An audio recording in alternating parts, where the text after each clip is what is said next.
So without further ado, I'm going to go ahead and introduce our wonderful panelists.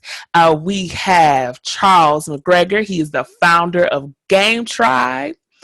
We have Tanya Williams. She's the founder and CEO of Journey Productions.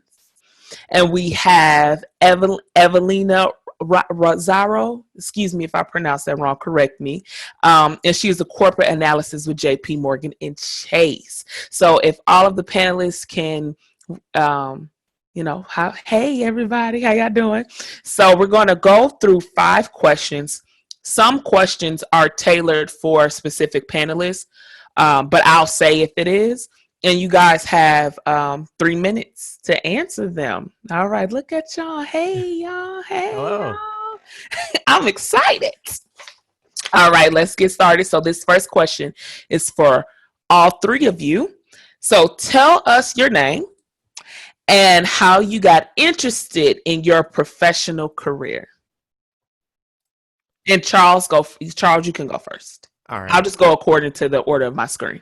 Sure. Hi. My name's Charles McGregor. I am the founder and sole developer at Tribe Games, and I recently released a game out on Xbox and Steam called Hyperdot, which is an action arcade game where you dodge everything.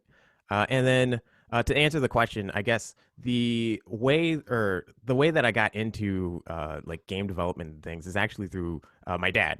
My dad was like a gamer himself when we were growing up, so we were able to play on the Super Nintendo, play like Super Mario World and Donkey Kong Country and things like that. And me like being immersed in that kind of community and culture, I was super into like video games and things. But to the actual like starting point of it was I saw an article in a Time magazine about a young girl who was about 8 years old. I was 8 years old at the time, and she started her own bakery business. And I was like, oh, I want to do that, but like for video games. So I bothered my dad, who is a computer scientist, and I basically was like, hey, Dad, how do you do this? And he sat me down and taught me how to code and things like that. So that was how I got the ball rolling into game development, and I've been making games ever since. Awesome. Thank you. Tanya, you are next. And the question again is tell us your name and how you got interested in your professional career. Unmute yourself, Tanya. Thank you. My name is Tanya Williams. I'm the founder and CEO of Journey Productions. And the way that I got started is because my mom recognized that I needed to do something. I was a student that struggled with reading, and she was trying all these different initiatives, Hospitality House, Northsider also, but just all these different initiatives to try to get me to read. But she noticed that I had a certain gift and a brilliance around art and dance. And so she recognized that, and I'm so appreciative of that because that's what got me to read, which led me to also be like, well, I want a theater company. This is North Minneapolis. We're doing films and different plays and productions and I'm seeing people that look like me, at a very early age. I got to meet, a multitude of people who were in the Alvin Ailey company. I got to meet the cast or some of the original cast members from Cats. I got to meet Savion Glover several times. He came to the studio. Diane Walker, all these different artists that were doing their own thing on their own terms and just living legacies. And I always knew that it was going to be very important for me to carry on that message. So through, I would say, my initiatives around me wanting to learn art, but then also wanting to understand how does art and social justice live. And so that's kind of where my organization has emerged and kind of bridged the gap. We are definitely a youth-led organization. We are always on the cusp of what's going on. We were one of the first organizations to really get out there, do a full production just around Trayvon Martin. Doing a full production, my company has also had the opportunity to perform for Miss Miriam Wright Edelman, and then taking that experience and turning that into another production. So I would say that I'm very collaborative, and I think that that's at the root of what I do and what I want to pass on to young people. Thank you so much, Tanya. And up next, we have Evelina. And the question again is tell us your name. Please correct me on how to say your last name because I know I probably said it wrong. And tell us how you got interested in your current career. Sure. So my name is Evelina Rosario. I am a corporate analyst at JP Morgan Chase. How I started in my career is I just graduated recently from Paul Quinn College, which is a historically Black college in Dallas, Texas. And what makes Paul Quinn different from pretty much all colleges in the United States and probably in the world is that it's a work college. So all students that live on campus have to work either on or off campus. So from my sophomore year to my senior year, I interned with AT&T and their corporate responsibility team. And then my final senior year, I interned with JP Morgan Chase. And so I ended up graduating school with 3 years of corporate work experience under my belt, which was pretty crazy because I think I'm the only person in my family that actually works in corporate America and the business side and organizational side of corporate America. So that's how I got started. And my overall career goal is hopefully to get into corporate responsibility or a community foundation and get back to my roots of philanthropic initiatives. Awesome, awesome, awesome. Well, thank you all for that. And this next question is just going to be for you, Evelina. It is, lost it. Here it is. Why was it important for you to attend an HBCU? For those who aren't familiar with that acronym, it's a historical Black college university. And how have you benefited from this experience? Yeah, definitely. So I was really adamant about going to an HBCU because I'm from St. Paul, Minnesota. I went to Central High School. That's where I graduated from in 2016. And I was just tired of being the only one. I was tired of being the only Black girl in the room. I was tired of everybody darting their eyes towards me when we started talking about race in history class. And I wanted to know more about who I was. And for me, in order to do that, I needed to be around like-minded individuals and people that looked like me because I didn't want to feel alone anymore. So that's why it was so important for me to go to an HBCU. What I got out of that was I have an amazing network now of people my age that are also entrepreneurs or people that my age that are, corporate professionals or whatever. So I have an amazing network of like-minded individuals that are driven and passionate and look like me and some don't look like me, and it's what I needed. It's what I needed to be a part of my story in order for me to be successful, I guess. Awesome. Thank you. Thank you. So the next question number 3 is for Charles and Tanya. And it is, why was it important for you to start your own business? And what has been some advantages, working for yourself versus working for a company? So let me say it again, okay? Why was it important for you to start your own business? And what has been some advantages to working for yourself versus working for a company? And it can go in any order.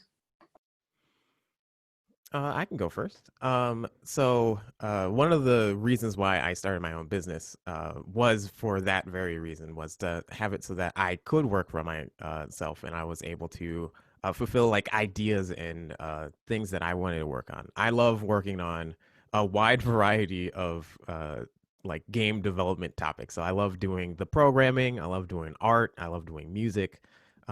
So I loved to try and like do all the different aspects and disciplines that go into the game development. I'm also really interested in the game industry at large. So me having my own business and setting that up really helped me establish like, okay, so I am able to do all of these different aspects. I'm not just a like a specialist in that regard, where all I do is I just do programming, and this is all I do. And in fact, I only do a specific type of programming. But having my own business has that advantage of being able to work on all the different ideas that I want to work on, all the different aspects and things like that. Thank you, Charles. Tanya? Yeah, so I think it was always important for me to have my own business because I always knew from an early age that I had big ideas and I was like, I need to be the one to execute these. I remember from an early age wanting to be on Star Search and having like a group of friends and be like, we have to work very hard and like wanting to take the initiative. I've always had that grit. So I've always known that, I'm very collaborative, but I also have a very futuristic mind. So that has caused me to have like a lot of area to play. Me and my husband often coin a phrase around like we want to say yes before we can say no. A lot of times we come in with a deficit mindset, and I'm very big on that. I try to think about the assets of this. Just one bite. How can I take one bite to be successful in this particular area? I also come from, my father is an entrepreneur. He's owned his own cleaning business since forever. I've always seen him have it carry his own hours, manage his own time. So I think that was a huge influence, understanding it was going to be a lot of work because it is a lot of work in this. Starting a business from nothing takes a lot of initiative, a lot of grit, a lot of gut, and a lot of tenacity to hang in there and see it through. I think one of the major advantages is that you get to say, you get to, have your own voice heard. You get to push the needle in whatever direction you want to have, whatever direction you want to go. You get to also create a platform for other people to, find their own niche. A lot of the people who come under me that have been my direct mentees have their own businesses. And I think that I'm a huge influence in that. Not to say, I am the influence. I sold that into them. And now they're like, well, shoot, Miss Tanya's doing it. I can do it too. I can figure this out. I've always told them, do not be reliant on anybody. You need to figure out how you're going to hustle and find a way, especially if you feel like you have something to say, something to offer, something to do, pertaining to your community. Get out there and figure it out and make it happen. Thank you, Charles and Tanya. All right, we are going to move on to the fourth question, and this is open for all of the panelists. And so I'm just going to have Evelina, Charles, and then Tanya answer it in that order. So, what lessons have you learned about financial planning for the future that you would like to share with the listening audience? Yeah, that's a really good question. I think I'm really lucky because my mom manages a veterinary clinic in the state, and she's also an entrepreneur, and she definitely pays very close attention to her numbers and all of the money that comes in and all the money that leaves. So she, from a young age, she would tell me, save your money, start building your credit. Like she just like had these things going in my ears. And so but not all of my friends had that too, you know what I mean? So I'm able to see the mistakes that my friends made, which was just kind of throwing their credit away, thinking that this money on the credit card was really theirs, and then spending it and not being able to pay it back. I mean, you need to protect your credit like it's your baby, because in this country, it's extremely, extremely important to have good credit. That's how you mobilize and be successful. And so I think for sure protecting your credit, and also just saving. Whenever you have money coming in, put a percentage of that away and save it, and start a 401k so that you don't have to worry about a retirement fund or anything like that. So those are things that I would definitely recommend. Thank you, Evelina. Charles? Yeah. So probably the biggest takeaway that I've learned throughout the years of doing this is trying to figure out how to make something out of nothing, and having very little in terms of like financial backing to work on the various like projects and things that I've done. So trying to figure out, okay, how can I actually scope this project to be able to be like a sustainable project that I can go and do, whether it be in part time or full time.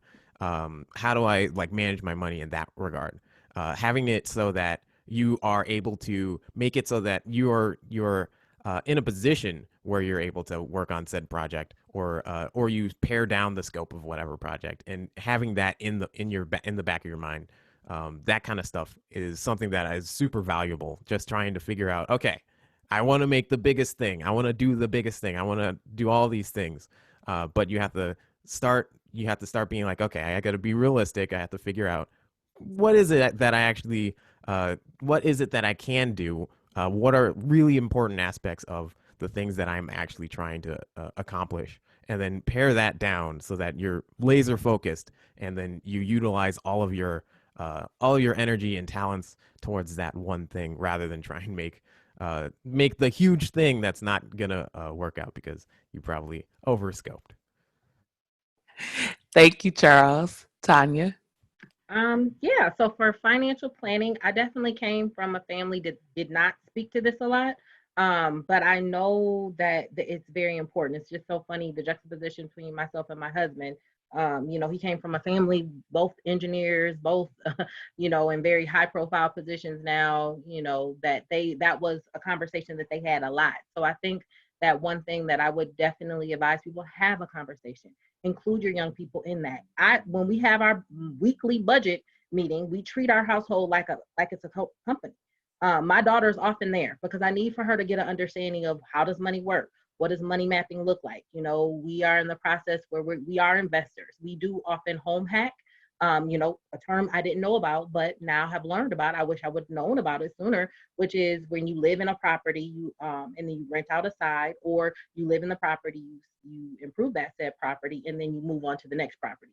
Me and my husband are in the process of purchasing, our third property, and then within the last 2 years. So I feel like that has been one thing that has really set us aside as far as us kind of having some more longevity or in a lot more opportunities with our organization, because we have more room to play with some of these investment properties that we have, how we can kind of manage money and utilize other revenue streams that way.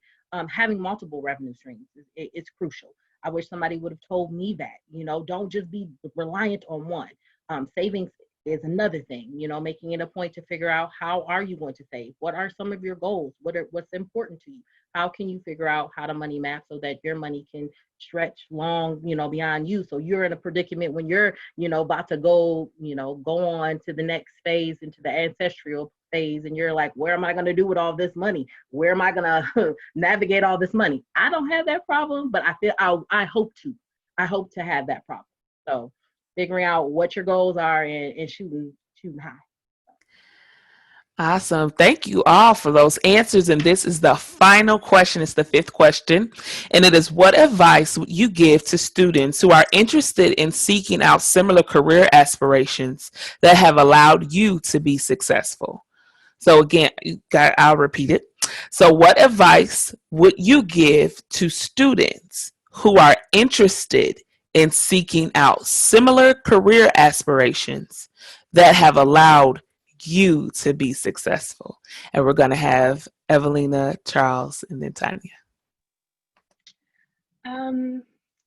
I think some advice I would give is be an inquirer and be curious about whatever you do in any situation. Try and meet new people and build your network.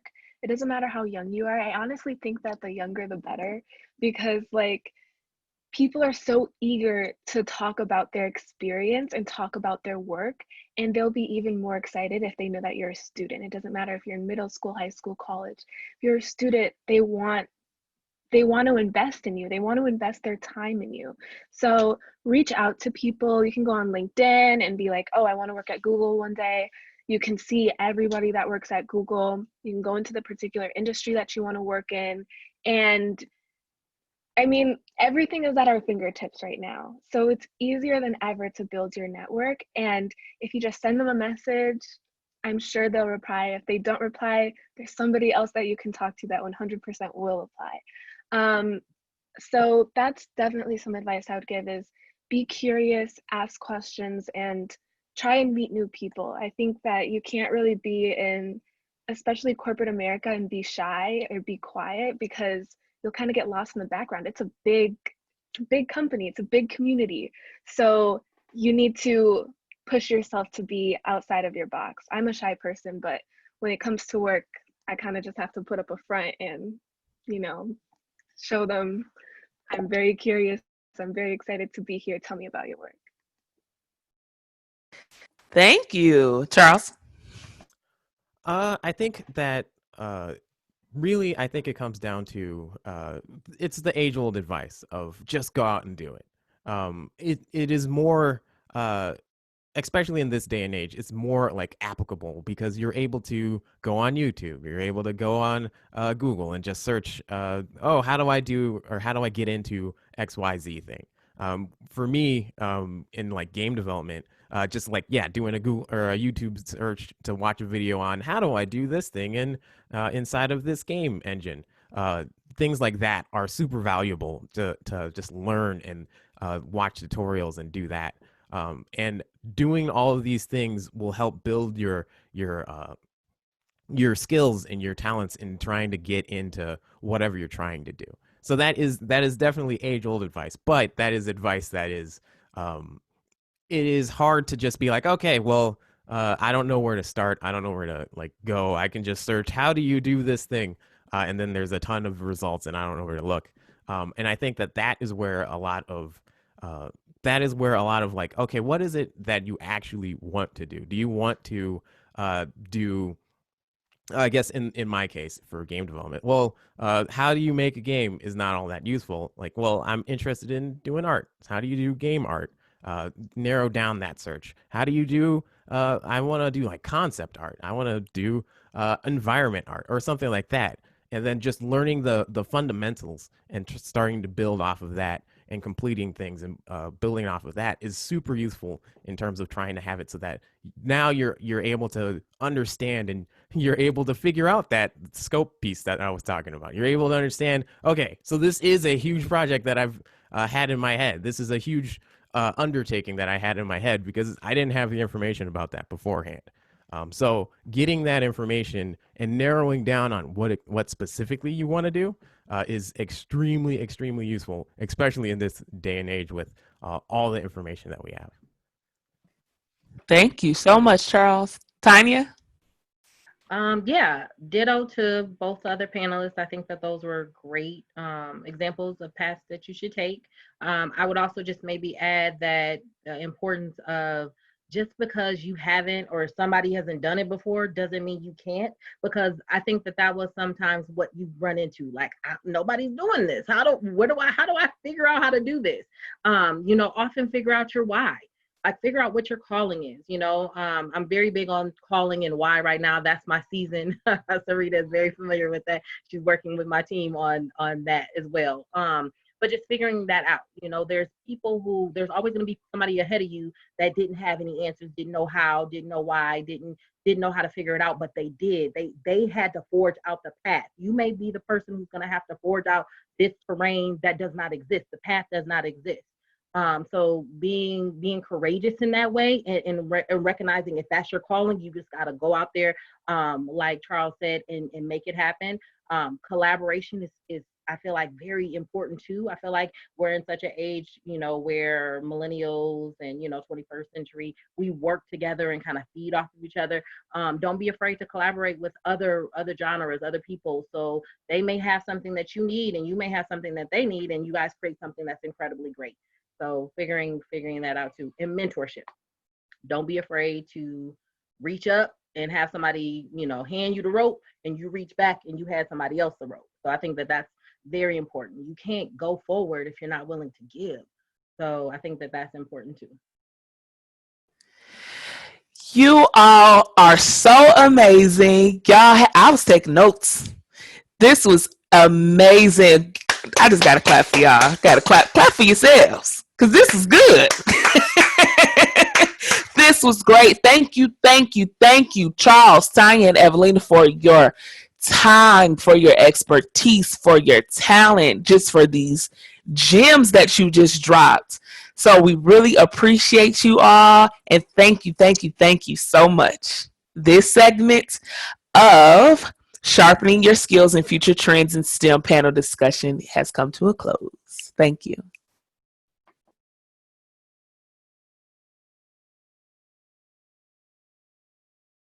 Paul Quinn College is a movement. Our mission, the reason why we exist, is to prepare our students to join us in the fight to eradicate poverty. For the first time in America's history, the majority of its students come from poverty. Our students are the roses that grow from concrete, and those roses need us to walk in their gardens, not in ivory towers. We are the world's first urban work college. We created the urban work college model because our students needed not just to have an education, but to have the skills to succeed for a lifetime. Work colleges are distinctive in that students are required to work in addition to go to class. Because of the work program, our students also graduate with jobs. We want to create a network of urban work colleges located all across this country. My dream is to end poverty. People who are crazy enough to believe that they can change the world, they're the ones who do change the world. This is who we are. This is what we do. Welcome to the Quinai Nation.